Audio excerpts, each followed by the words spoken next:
Sarangarh Bilaigarh collector K L. Chauhan ने सारंगढ़ स्थित सारबिला career अकादमी सारंगढ़ में युवाओं को मार्गदर्शन दिया। कलेक्टर ने आगामी CGPSC मुख्य परीक्षा में शामिल होने वाले अभ्यर्थियों को शुभकामनाएं दी। इसके साथ ही अभ्यर्थियों को स्वयं प्रतियोगी परीक्षाओं की तैयारी के लिए छत्तीसगढ़ जनमन पत्रिका और सशस्त्र बोध किताब का वितरण किया और शुभकामनाएं दी। कलेक्टर ने अभ्यर्थियों को टाइम मैनेजमेंट करना सिखाने, नियमित रूप से नोट्स बनाने और नियमित अंतराल पर टेस्ट सीरीज देते हुए सामयिक घटनाओं पर ध्यान देते हुए रोजाना लिखने का अभ्यास करने को कहा। कलेक्टर ने छात्रों को प्रेरित करते हुए कहा कि सही समय पर किया हुआ साधारण कार्य भी बाद में किए जा रहे बहुत अधिक विशिष्ट कार्य से बेहतर होता है, इसीलिए समय का विशेष ध्यान रखें।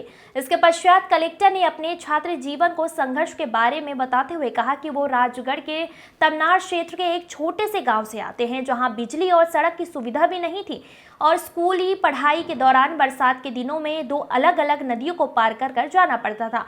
उस समय नाव की सुविधा भी नहीं थी, तो एक जोड़ी अतिरिक्त कपड़े रखा करते थे क्योंकि नदी पार करना होता था। इसके अलावा छात्रों ने लाइब्रेरी और अन्य मांगों को कलेक्टर के समक्ष रखा, जिस पर कलेक्टर ने मांगों को पूरा करने का आश्वासन दिया। इस अवसर पर परियोजना अधिकारी हरिशंकर चौहान, जिला शिक्षा अधिकारी SN भगत, सारबिला केंद्र के समन्वयक सत्येंद्र बसंत और अकादमी के छात्र छात्राएं उपस्थित थे। Bureau report.